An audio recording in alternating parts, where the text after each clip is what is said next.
On a quiet autumn evening, Daniel Mercer, a freelance journalist known for investigating urban legends, boards the overnight 11:59 express train from Ashwick to the distant city of Hollow's End.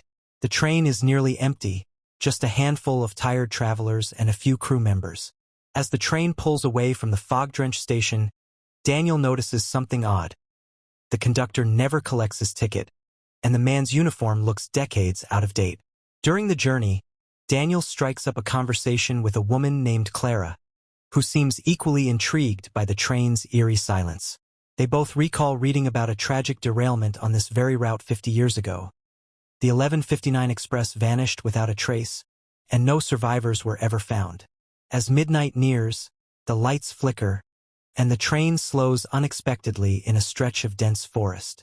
Through the window, Daniel sees shadowy figures standing along the tracks, figures that vanish when he blinks. Clara checks her phone and gasps. There's no signal, and the time reads 11:58. But Daniel's watch has stopped at 11:59. The train lurches forward again, but the atmosphere has changed. The other passengers are gone. The dining car is frozen in time, half-eaten meals, steaming coffee, but no people.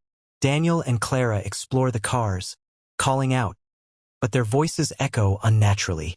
They discover a newspaper dated 50 years ago, reporting the disappearance of the 11:59 express.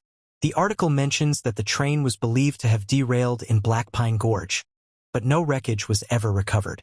Stranger still, one photo shows a woman who looks exactly like Clara, wearing the same coat, standing on the same platform.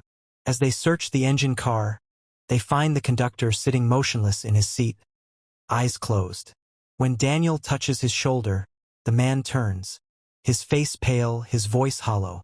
"You weren't supposed to wake up," he says. "The train only runs for those who don't remember." Suddenly, the windows go black. From the other cars, soft whispers begin. Hundreds of voices murmuring names, times, apologies. Clara clutches Daniel's arm. I think we've been on this train before." Memories begin to surface. Fragments, a storm, sirens, a blinding flash of light. Daniel recalls screaming, holding someone's hand, Clara's hand, as the train tipped off the tracks. But then, silence, darkness, and then, waking up on the 11:59, thinking it was just another night journey. They realized the truth.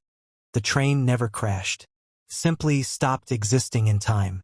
Every night, it reappears, carrying the souls of those who died aboard, reliving the final moments over and over.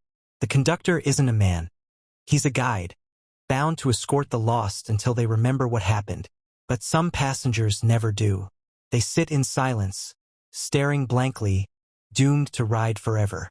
Daniel and Clara begin to feel the pull, the desire to forget, to sit down, to let the memories fade.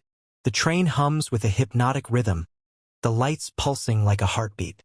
Then, Daniel finds a small locket in his coat pocket, one he doesn't remember owning.